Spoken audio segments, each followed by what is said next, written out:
This episode is brought to you in part by Museum of the Bible and its new worship experience, All Creation Sings, made in partnership with Creator.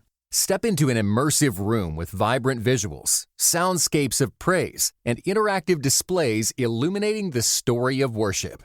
Get tickets at museumofthebible.org/ACS. Welcome to episode 150 of the Grace Enough podcast. I am your host, Amber Cullum, and this week I sit down with a dream guest, the host of the Happy Hour podcast, Jamie Ivey. In March of 2017, I was driving to Knoxville, Tennessee for a girls' weekend when I listened to the Happy Hour for the first time. My husband had been listening to podcasts for years, and I had tuned in on occasion, but it wasn't until listening to Jamie that I thought, I do enjoy podcasts. Fast forward to 2019, when I launched Grace Enough podcast. And today, I thank God for the opportunity to interview an inspiration and dream guest about being who God created you to be, helping our children walk in that confidence as well, and choosing to cheer on your friends, even when it's hard. In addition to podcasting, Jamie is a speaker and author.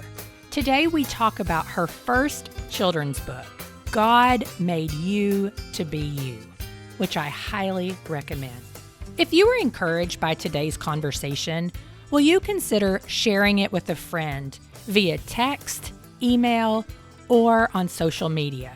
As we begin, I want you to know that the woman you listen to on the Happy Hour each week truly is the woman who sat with me for today's conversation. Jamie was kind, personable, funny, and encouraging.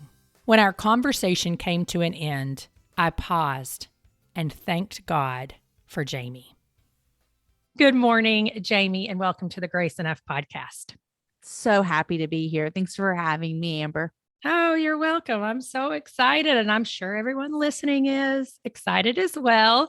And so I won't waste too much time because I want to hear a little bit of your story of coming to know Christ. I feel like a lot of people listening may know if they read your first book, If You Only Knew. But just give us a little bit of overview of when you began walking with Jesus.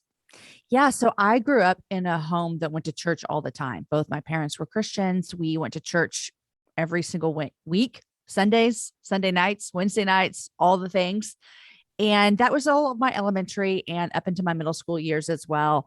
And so I would have said that I was a Christian. I walked down the aisle when I don't know, fifth grade, maybe, was baptized, all of the things.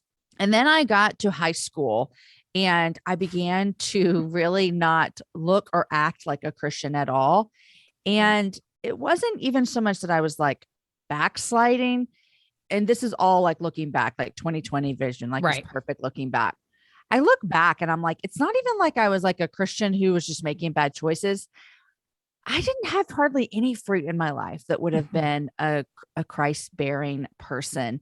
And so that journey about my sophomore year in high school, I became sexually active. I started drinking a lot, partying, and I kind of lived a double life because I still went to church with my parents on Sundays. I still was in FCA. I think I was like president of FCA my senior year. And so I was doing all of the things that a church girl would do, but I was also doing all the other things that a non-church girl would do. And so it was very confusing as I got into college, because when I got into college, I was like, oh, I'm on my own. You know, like I don't have to go to church on Sunday. Like no one will know.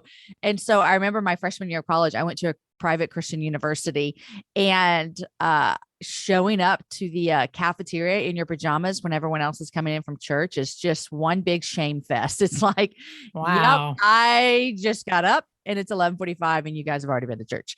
And so I don't think you're alone. I think there are other people. So I knew a lot about God. I would have known exactly what to say. I just don't think I had any kind of fruit that would have been, and it would have been like part of my faith. And so I tried really hard to be good. I remember I got pregnant in college actually and moved home when I was 19. And I remember after that, it was kind of like this, it was kind of the bottom for me where I was like, okay, so all this is kind of caught up with me and I'm going to just try to be good. Like this is how I was going to solve my problem. I was just going to be a good girl. And so I tried really hard to just be good and that just wasn't working. And it was too hard to be good. And it wasn't solving any of my problems and it wasn't filling this hole in my heart. But when I think I was 21, I went, or maybe 20, I can't remember. I went to the Passion Conference and it was one of the first years that they ever had it. And it was there. Yes. Yes. It was there that God just totally wrecked my life. And I say that it was at that point in my life that I fully surrendered and said, I'm going to follow you, Jesus. I don't just want to try to be a good girl. I don't just want to try to follow some of the rules some of the times. I want to trust you with my life and I want a relationship. And I made that decision there. And that's where my faith journey begins for me. Yeah. Well, I mean, will you say though, like, because I have such a similar experience with high school, college, that's kind of when it really took root that you can see that thread of God's faithfulness, even back through high school. Yeah, I totally can. And, now that I'm parenting older kids, there is this kind of like, what does this journey look like for them? And I mean, faith, I don't mean making bad choices. I just mean our faith journey. And I remember when my husband, Aaron, and I got married, I went through this season where I was so confused as to when I became a Christian. I mean, I grew up Southern Baptist and like you pray that prayer, girl. Oh, you got to pray the prayer and you don't have a date in your Bible, you might not be saved, And so I just went through this little bit of a crisis of like, when did I become a Christian? Yeah. And my husband he was so kind and so funny. And he was like, okay, I see that you're struggling with this. Do you love Jesus? And I was like, yes, with everything. Do you follow him? Yes, with everything. Is he your Lord? Yes. Do you want to serve him? Yes. He goes, I don't know why you need a date. Like this is just like a mute point, Jamie. Why do you need a date? And I'm like, I don't know. I just feel like I need something to say. This is when I became a follower of Jesus. And I think that is just kind of oversimplifying it because aren't we? I mean, for me, I'm like, I'm always falling more in love with Jesus and following him. And I do have that specific moment at that conference where something clicked in my head and I made a change, not just in my lifestyle. My lifestyle did change, but it was an overflow from a relationship with the Lord. And so I don't have a date unless I were to get it put like whatever that date of the Passion Conference was, which I don't even remember. And so that even has come into our parenting, like with how we're parenting our kids with following Jesus. Like I'm not big into like, this is a whole nother conversation that we don't need to go into, but I'm just like not big into like, let's sit down and pray this prayer. I'm really big into let's grow and fall into following Jesus. Well, and I love that because Greg Kokel, who actually was on my show today, he was talking about this very thing. And he said, we're so trained as evangelicals to adopt. We have this mindset of harvesting when we really need to have more of a mindset of gardening, as we're always, somebody may be sowing and somebody may be reaping, but this like moment in time really shouldn't be our mindset. And he's like, there's no altar calls in the New Testament. And there's so not, I know. Yeah. It's like, whoa, which is comforting, I think, for us who are walking with Jesus and we're trying to share our faith with our friends. You know what I mean? It's absolutely. I don't need to share my faith with a friend and say, okay, like, hey, I just want to know if you want to like bow your head and pray. Now, again, I'm not mocking that or saying there's anything wrong with it. I'm just saying we also get to have this freedom as believers where we're like, we get to invite you into this journey with Jesus. And I think that like the Holy Spirit is really, really powerful and can do way more than we ever could, obviously. And so we just get to point people to the one that saves and we don't have to feel the pressure to make that happen. And as a parent, that was a moment for me when I realized I could not save my kids. On the flips, I can't save them. And I also can't I can't damn them either. Like, it's like, if you can save your kids, you can also damn them. And so let's just make this real clear. Like, we do not have the power for either one of those, which is a relief to us as parents. Yeah. And we're going to talk about that a little bit because you have a children's book that really comes out of your second book, You Be You. But before we get there, I mean, because you're like, come on, you're the Christian podcasting OG. Let's go, girl. Let's talk a little bit about that. Thank you. And so what is it like to look back on where the happy hour began and what it is now? I mean, what does that even feel like? It's crazy. Just we're recording this in the middle of a week, and just on Sunday we hosted our first ever live gift guide. So we've been doing these gift guides for the past 7 years, but we had a live one. And so it was at that event on Sunday night. I was kind of upstairs in this green room and everyone was downstairs setting things up. And I just had this moment. I was talking to my friend, Jessica Honegger, who was with me. And I was like, isn't this crazy? Like, this is so crazy that there are amazing people who I get to work with, who are on my team. Like, it's not just me anymore. And it really is just looking back, like, God, you're so kind, because I didn't plan for this. I didn't go to school for this. I didn't show up for this, which the great thing is anyone can podcast these days. And I love it. I am a fan of it. I'm like, let's all do it because there's enough ears in the world to hear all of our shows. Right. And so I'm a big fan of it, but it is kind of crazy to look back and think, wow, I started at my dining room table, and then I moved to a little closet in my house. Yep. And now I'm at an office space, and it's crazy and fun. Yeah. I say, I'm sure that you feel this as well. I say I have the best job in the world. Yes, it is. I love to connect with people. So it's a wonderful job. But I mean, it's like, I didn't like podcasts until I found your show. So there you go. Thank you. I mean, my husband's been listening like forever, and he would always try to get me to listen. And I'm like, I don't want to listen to This American Life. And then somebody was like, listen to the happy hour. And I said, okay, I can listen to that. That's where I started 2 years and years and years ago with This American Life. Yes, girl. Yeah. Far back. And then Serial came along, and we all fell in love with podcasts, right? Yeah, exactly. Serial. And that same year, Serial came out, and the iPhone put podcast app in their operating system. And I had been podcasting for a couple months, and I look back and think that was one of the best things that happened to me, as to already be a podcaster when those two things happened. Wow. Because all of a sudden people went, wait, what's a podcast? And they're listening to Serial. And I'm like, and then they figure out they can do it on their phone. Yeah. It was great. That is awesome. Well, so the reality is, though, is that podcasting has been a tool that God has used in your life really to lead ministry. And it's very different than a lot of the people you set across the microphone from. And I know that at times that has been a struggle for you, their role and your role, and how all of that comes together. And so talk a little bit about you settling into, this is who God has made me to be. I get to do podcasting, get to lead ministry. Now you get to write, and kind of wrestling through the tension of, oh, but they have something that I would like to have. Such a good question. I read that this morning when I was looking over what you sent me, and I thought, man, that is a good question, because that is something that I have wrestled with. I would say that does not pop up as much for me anymore. I feel really like secure in who I am and what I'm doing. But when I first started, I mean, I remember like the first time I interviewed Lisa TerKeurst, and I'm like, I can't believe that I'm about to sit down with the Lisa TerKeurst. I mean, it was just in the beginning, it was just like one thing after another where I kept thinking, I can't believe that I get to talk to fill in the blank. And it's just every like amazing Christian leader that you could think of. Like a lot of them I've been able to sit down and chat with. I think that the tension for me rose up when I started speaking more. And so I feel very secure in podcasting, like really secure. I feel like I've created my own lane, my own way. I feel confident in how I do my job. I feel secure there, real secure. It was when I started getting asked to speak that I struggled a lot with who am I? I would remember going into an event and I would think, do they want happy hour Jamie? Or do they want like open the Bible and teach Jamie? Do they want funny Jamie? Do they want serious Jamie? Well, I've watched all these people speak. I am not like Beth or Lisa or Crystal or Priscilla or fill in any blank. And that's just not who I am. And so I struggled with that a lot. And it has been because of some really great older women speaking into my life who have really just kind of looked me in the eyes and said, if anyone invites you to do anything, it's because they want you. Like they don't want you. If they wanted that person, guess what? They would have invited her. Yeah. And they want you, and they want what you bring to the table.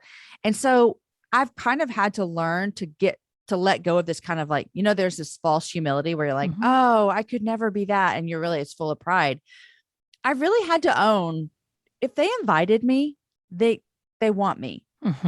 And I think that women can take that, and men for sure, in anything that you're doing. For sure. If someone invites you to be a part of a community group, if someone invites you to be on a committee, if someone invites you to this event that they're hosting, obviously there's sometimes where you're like, oh, it's like she's having to invite me because I invited her to whatever. There's sometimes, but there's always a nuance. There's always a nuance in everything.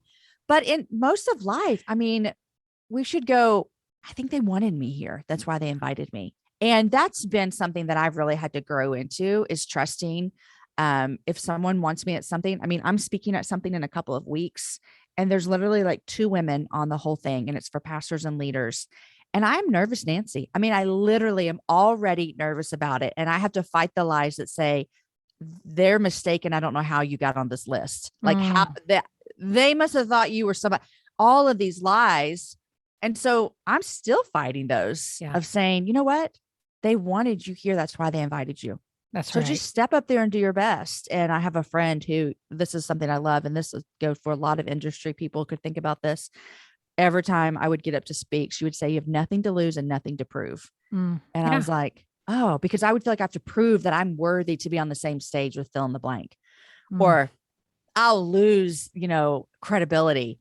And really, like for me, as someone who speaks at faith-based events and I speak about Jesus, I like, not to be cheesy, but he's like the only one that I'm like really worried about what he thinks about me. Right. And that sounds very cheesy, but it's honestly true. And I have to tell myself that all the time. Yeah. Yeah. I mean, absolutely. I think sometimes too, we pray and pray for something, and then God gives us the opportunity to step into it. And then we're like, but we're not worthy. And I think God sometimes up there going, but I'm actually saying yes to what you've been praying for.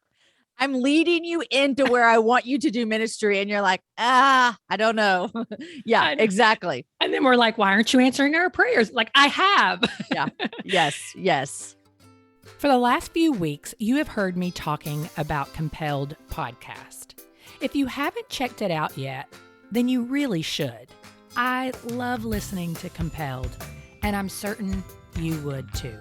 Their show is full of encouraging and powerful stories about how God is transforming the lives of Christians around the world. They use music and sound effects to make the story really come to life and immerse you in the journey. One of my favorite stories from last season was Virginia Prodan. She's a human rights attorney in communist Romania who came face to face with an assassin sent to kill her for defending Christians. When the assassin walked into the room with her, she was forced to do the only thing she knew was left. But I'm not telling you what that was. You'll have to listen yourself. It's episode number 31 with Virginia Prodan. Listen to Virginia's powerful testimony and many more like it by searching Compelled on your favorite podcast app or by visiting compelledpodcast.com. Your book, You Be You, that can come across as such a, popular mantra nowadays. And I know that's not what you mean by it. And so flesh that out a little bit. What do you mean by you be you? Yeah. When we were titling this book, which I never knew until a couple of years ago, how much work goes into that process. When we were titling this book, we went around and around and around about a lot of things. And as I was writing this book, I always write a book with a title in my head, knowing good and well it's never going to be the title, but it's just what my process is. And this title for this book, while I was writing it, was Bloom Where You're Planted. There's a whole chapter called that. There's a whole story about us really living out where God has put us in the world. And so that was kind of my thought process when I was writing this book. But when I also was writing this book, I kept saying out loud, this is going to be so dumb, and your listeners, welcome to my crazy life. But I would always write and I'd be like, you be you, boo. Like you be you, boo. And you're right. Like I got a lot of kind of like pushback from people in the publishing team of like, are you sure we want to say this? Because it sounds like you just be whoever you want to be. And my thing was, that's not what this book is, and this book is about, I want you to be the woman that God has created you to be. It goes back to the conversation that you and I just had about, my nerves or my insecurity about being who God asked me to be. And God never created me to be like Crystal Hurst. And he never created me, to be like Amber. He never created me to be like these people. He created me to be me. and he gave me gifts, and he gave me talents, and he gave me a calling, and he put me in Austin, Texas at this time to do Right. ministry here. And so the book was birthed out of me seeing women really looking around and wanting to be anybody but themselves, wanting to have anyone else's gifts except for the ones they've been given, wanting to have anyone else's job, marriage, children, location, fill in the blank. And we live in a culture that is sometimes telling women, you can go be whoever you want to be. And listen, I understand that. And I have probably even said things like that before, but I take it a step further because I have this belief that we're only enough because of Jesus. My step further from you can go be whatever you want to be is a little bit of a false like reality here, because you only get to be who God's created you to be. And so there's no like, go find your destiny, go make your way, go build your platform. All of these things, like God has already put good works in you for an appointed time is when you live. And so I just want women to A, stop believing the lies that they're not enough. B, stop believing the lies that she has everything and you have nothing. And then C, I want women to stand up and do something. And I'm not saying like, get out there and change the world. I'm saying get out there and change the world with what God has asked you to do. Yeah. And for a lot of people, that looks so different. You and I both host podcasts. This is where God has put us in our ministry. But you know what? Like I have 4 kids. That's like, right. God asked me to do things with these 4 kids that nobody knows about. You know, I volunteer once a week at a homeless facility that feeds people. That's a faithfulness call that God's put on my life that he hasn't asked everyone else to do. That's something he's asking me to do with my gifts and talents, to be faithful with that. So the book, You Be You, although the title can feel a little confusing, it really is just like, man, I want you more than anything as a woman to be the woman that God has created you to be. So I hope that people aren't turned off by it and they check it out and read it, because I think it's really encouraging. Yeah. Once you dive into it. Yeah. Yeah. Well, and then just even thinking like that idea of go change the world. Sometimes we hear preach so often, like change the world, change the world. And it's like, the world may be literally your cul-de-sac. 100%, 100%.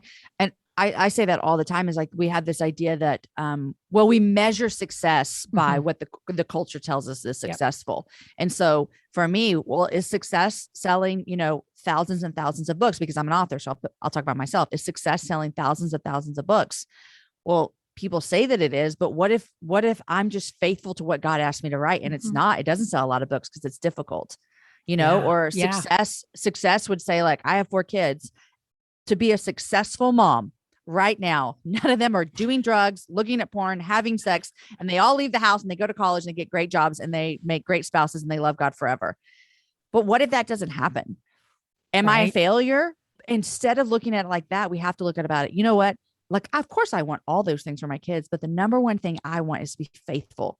And so for me, faithfulness as a mom looks different than some other people, Right. And so I just want women to chase faithfulness more than we're chasing success. Good word. And as you're talking about what we were talking about earlier with, just insecurity and just that feeling sometimes that people get that they're not enough. Part of that is a result of the sin-sick world that we live in. Yet God has equipped us to do exactly what he has called us to do, which is ultimately to make disciples, to teach people, not just about that salvation is in him, but how to walk with him and how to live life with him.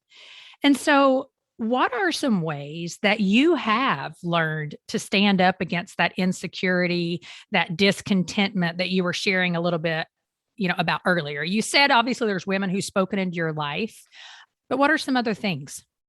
Yeah, I've realized over the past couple of years that I've been doing the job that I have. I've been doing this 7 years. Is there have been a lot of opportunities for me to feel discontent in what I'm doing, because like you mentioned, I get to interview a lot of amazing people. And so there could be this tension of like, look at all she or he is doing.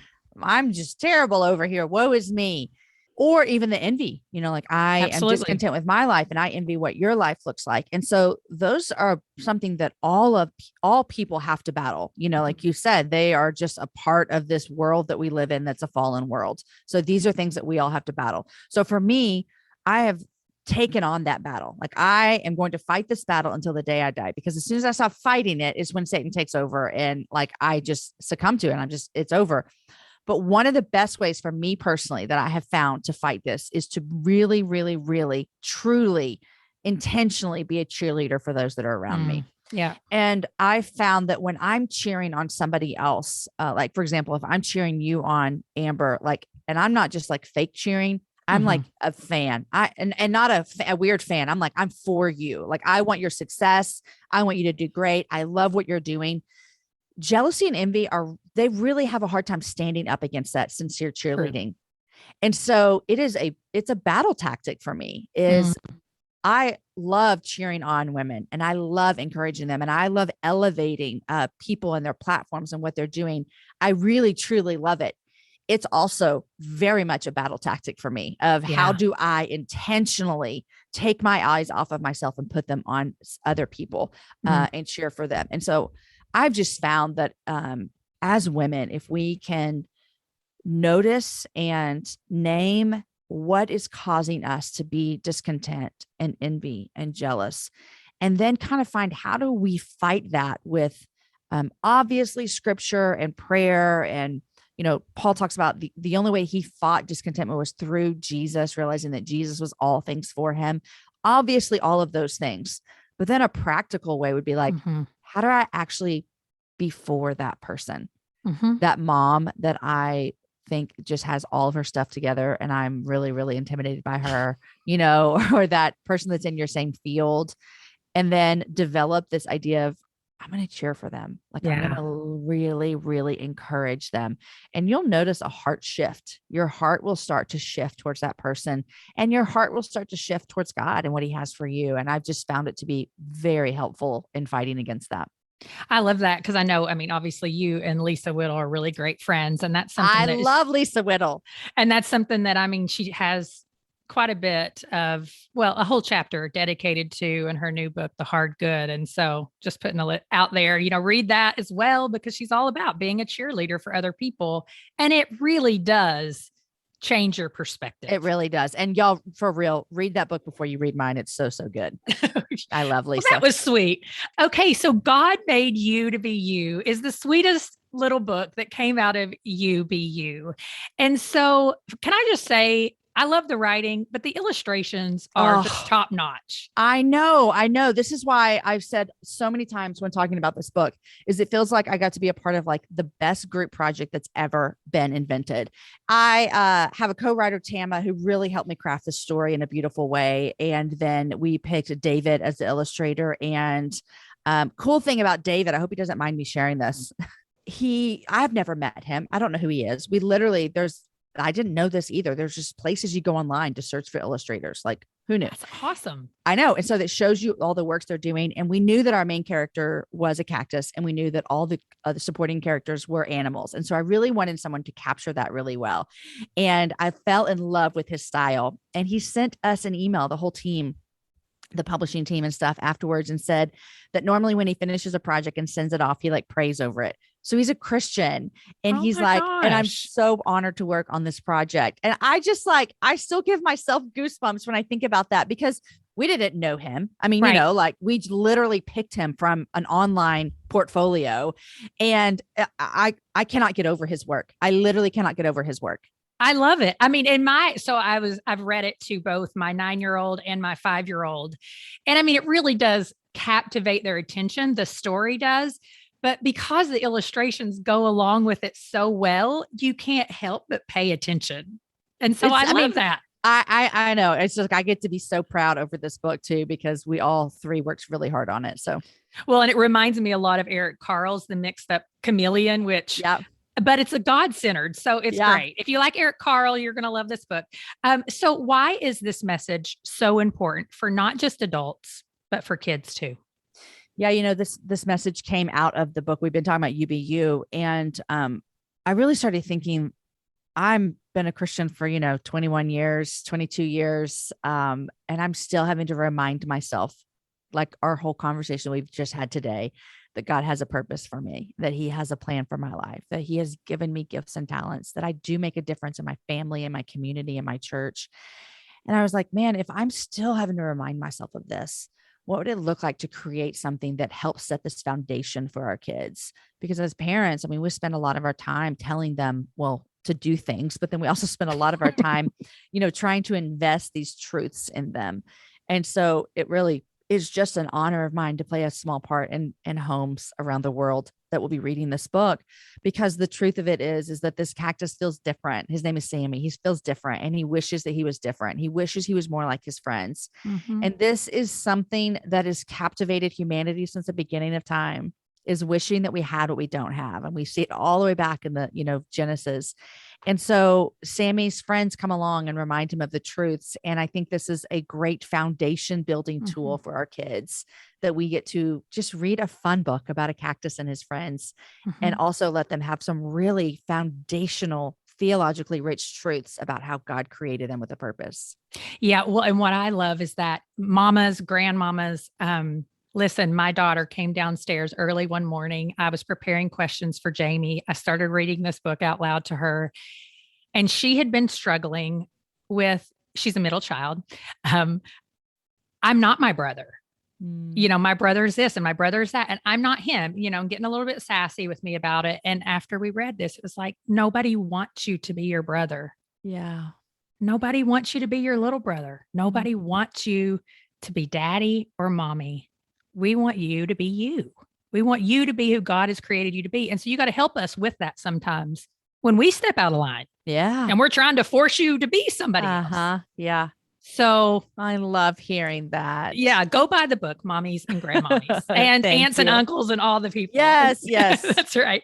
And so another theme that I really see in this book is how friends can come alongside friends or siblings or whatever, and really encourage the gifts that God has given them. And you talked about that a little bit in cheering on your friends. But as we close out, speak to that a little bit more in the lives of children, how we can kind of help them to celebrate the gifts they see in their friends. Yeah, that was one of my favorite parts about this book as well, is we definitely have Sammy the cactus who is going through this. But then I was like, his friends got to step up to the plate. Like, they got to do what we are supposed to do as followers of Jesus. And that when we see someone not believing what is true, we remind them of what is true. I'm going to read just 2 pages in the book. Sure. Okay. Please do. Please do. Sammy is going through this whole process, and he realizes he can't jump or slither or fly, all the things. And then he says this: I don't see one thing that is special about me. I am stuck here. I'm just stuck being me.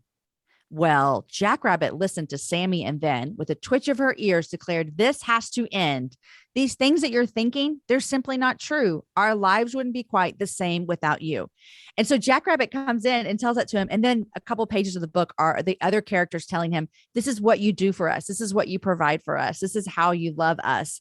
And I love that so much, because it is another great truth that we can talk to our kids about, of really starting to identify great characteristics, traits that we see in our friends. So not even just like, you're great at kicking the soccer ball, which is a great compliment, right? Or, you're great at baking cupcakes, another great compliment.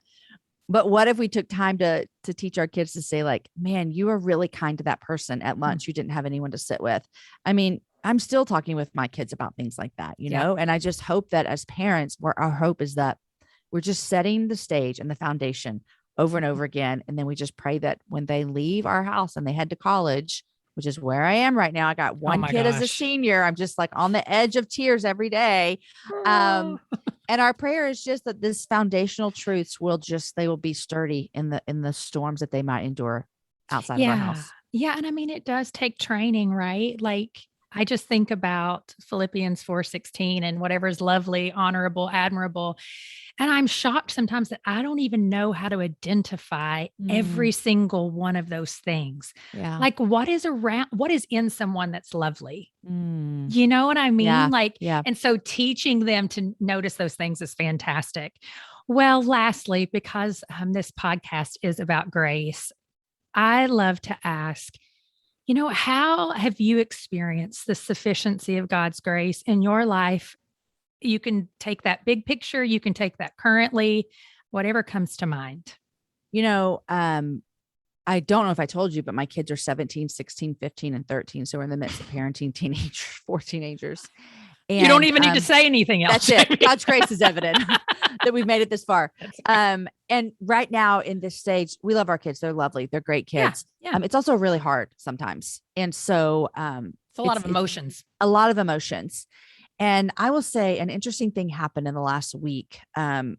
This is way too much information than you asked, but I'm just going to go for it. Please. So I was scheduled to interview Dave and Ann Wilson. They have a book called No Perfect Parent. I believe that's what it's called. It's really good. Highly recommend it. So I was scheduled to interview Dave and Ann Wilson and had a terrible morning at home. Really sad over some things, really kind of like giving into worry and anxiety, which is where I go when things get really hard, and was just like, drove myself to work. Well, I drive myself to work every day. I don't know how else I would get here, but I got to work. And I was just a mess. I mean, Amber, I was just literally a mess. And I had already rescheduled with them twice before because of scheduling conflicts. And so I was like, I've got to do this. I got to do this. Jamie, get yourself together. Like, you can do this. And I just been crying a lot. And I texted Ann and I said, because we're friends, I said, hey, I need 5 more minutes. It's been a really hard morning. And she said, we can reschedule if you want. And that gave me the permission to reschedule, because I'm like, okay. So I called her and I had been crying. I literally was like, get yourself together. Like, you have to do this interview. This is your job. Stop crying. Put on your big girl panties. I mean, I was totally trying to talk myself into something that was never going to work without Jesus and the Holy Spirit. And so I call Ann and I'm like, I'm so sorry. And they were so gracious. And I just filled her in just a split second about what was causing me this. And Ann prayed for me on the phone. And like, I still get a little weary, a little weepy when I think about that, because in that moment, I was trying so hard to get myself together. I was like, Jamie, do your job. It's all you have one job today. Interview this couple. Like, I literally was like trying to talk to myself, and I couldn't. Like, I literally just couldn't do it. And Ann prayed the most beautiful prayer over me. And then I didn't interview them. And then I just spent the rest of the day literally in my office, like praying and listening to worship music and just really trying to like know that I couldn't get myself together, that I needed God to do it. That's right. And so that was just this small moment of, I'm so grateful for a friend who would pray for me. And it was just God, I felt so loved in a really, really hard day. So, so practical. I can't even believe I just shared all that moment of me crying in my office and trying to get myself together. But girl, it's real life. Are you kidding me? Yeah. Are you kidding me? Like, real life. Well, thanks so much, Jamie. This has been awesome. And again, guys, it's God made you to be you. And so it will be connected in show notes, and you all know where you can find Jamie. I have to tell you, the day Jamie spoke about crying at the office was the first day I was supposed to interview her. She canceled, and I found myself praying for her, yet disappointed. I was able to share that with her once we stopped recording, and it was a tender moment. I share that as a reminder that God is faithful. I was disappointed when Jamie first canceled, but realized I had no idea what was taking place in her life. So I prayed for her and her family. A week later, we sat down and I learned about her day and was in awe of God's faithfulness. So pray for people when unexpected circumstances arise. And share this episode, please. Thank you for listening to the Grace Enough podcast. Tune in next time.